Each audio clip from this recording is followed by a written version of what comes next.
Mark stood motionless, his shoes sinking slightly into the mossy forest floor as he faced an old rust-stained trailer he'd never seen before in his life. Before we continue, please take some time to subscribe to Dailydose, like, and share this video. The woods around him whispered with wind and birdsong, but he felt strangely isolated, as if the trees themselves were watching. He clutched a single silver key in his hand, one that had arrived in a plain envelope with no return address, only a short note.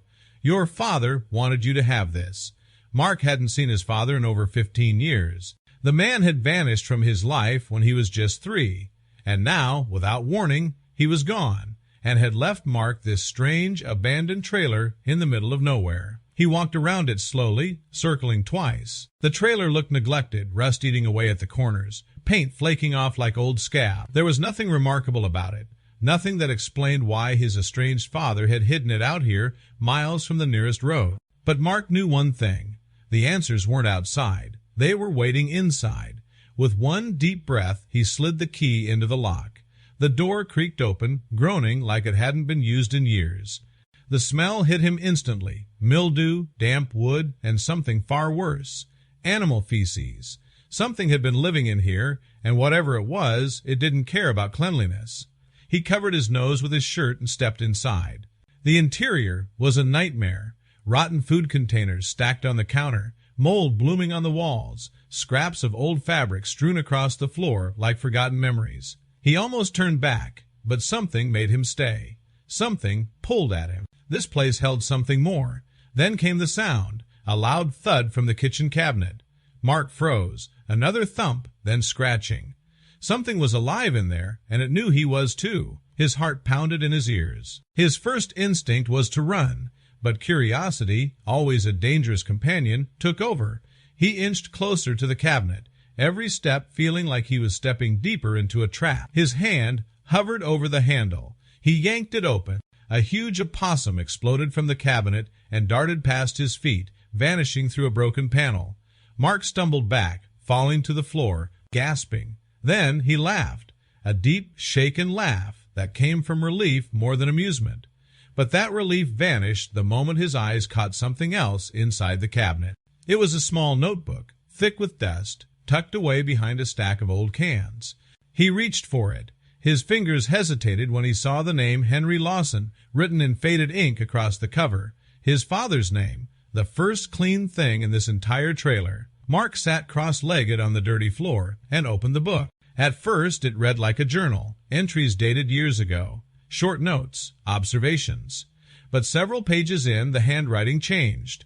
A folded letter had been taped inside. It was addressed to Mark. The moment he unfolded it, he felt something shift. His father's words were direct but warm. He apologized for leaving, for the silence, for the pain.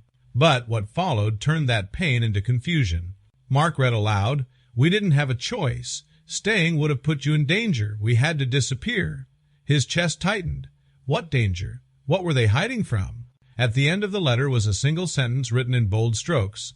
"Call this number once you've read this." Mark stared at the digits, heart thudding in his ears. His hands trembled as he reached for his phone. His thumb hovered over the screen before finally pressing call. It rang once, twice. Then someone answered, a woman. Before Mark could speak, she said his name. Mark. He froze. "Who is this?" he asked. The woman paused, her voice dropping to a whisper.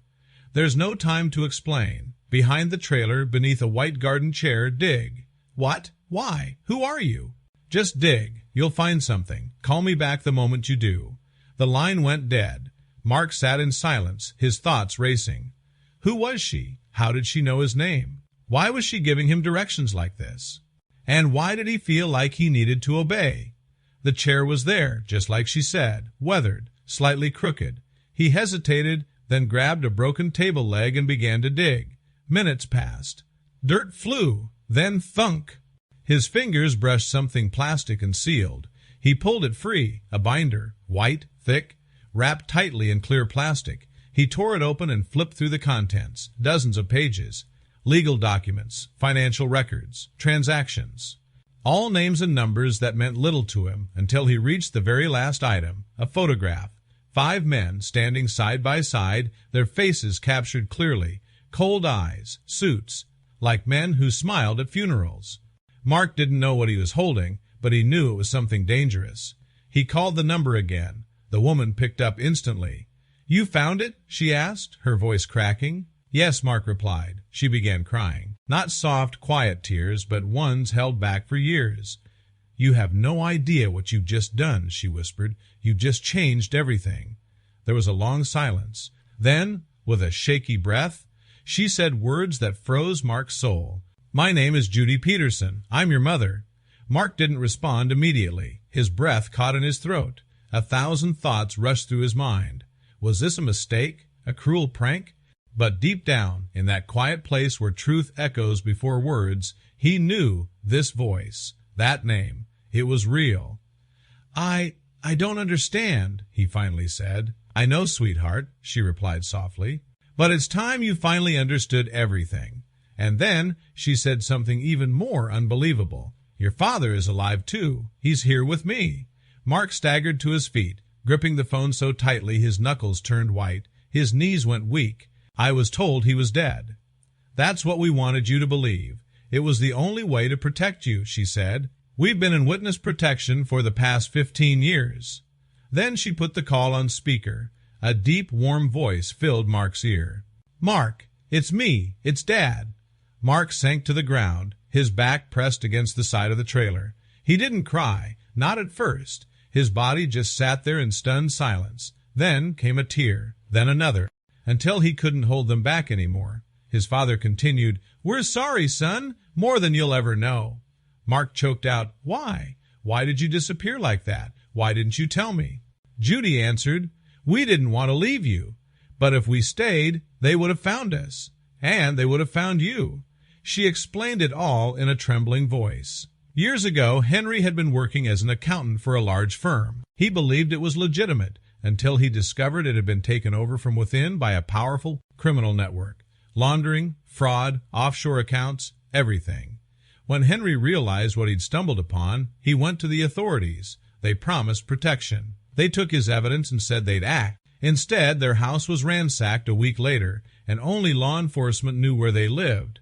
That was the moment they knew. The corruption ran deeper than anyone had imagined. But they had one ally left, a friend inside the force. Quietly, without official paperwork or approval, that friend pulled them out and placed them into a shadow version of witness protection, one so secret even the agency didn't know. But there was a cost. No contact. No communication. Not even with their own son. "We buried the binder," Judy said. "That was our only insurance, our only hope." "And now," Henry added, "you found it. You're the only one we trust." Mark nodded slowly, though they couldn't see it. "What do I do now?" "Take it to the police, but not the downtown precinct. That's where they got to us the first time. Find someone clean." So Mark did. He drove for hours until he reached a precinct in a small neighboring town. There he asked to see the commanding officer and explained everything. The letter, the trailer, the binder, the call. They took him into a room. They reviewed the documents one by one. Then came the picture. A heavy silence filled the room. "That man," one officer said, pointing. "That's the chief of police in North County," another officer added. "And that one, he runs the procurement for the state's legal contracts." One by one, the puzzle fell into place. The 5 men in the picture weren't just criminals. They were powerful, embedded like rot in the very system that was supposed to stop them. The officers told Mark to return home, that they needed time. So he waited. 3 days passed. Then, one morning, just as he finished breakfast with his grandmother, there was a knock on the door. Mark answered, and there, standing in uniform, was a smiling officer. "Mark Lawson?" he asked. "Yes?" "We wanted to let you know, thanks to the evidence you brought in, we've arrested every man in that photograph, including 3 high-ranking officers in North County. The case is breaking nationally as we speak." Mark's mouth fell open. He barely processed the words. But then the officer stepped aside, and there they were. 2 figures stepping out of a nearby patrol car. Mark's parents. Judy burst into tears the moment she saw him. Henry was already walking quickly, arms wide open. Mark dropped everything in his hands and ran toward them, faster than he ever had in his life. He crashed into their embrace, the 3 of them collapsing into one tight, trembling hug. 15 years lost, but now found again. The officer gave them space, then smiled. With the organization dismantled, there's no need for them to remain in hiding. It's over. For the first time in his life, Mark felt something solid beneath his feet, not just the earth or the forest floor, but something more powerful: family, truth, closure.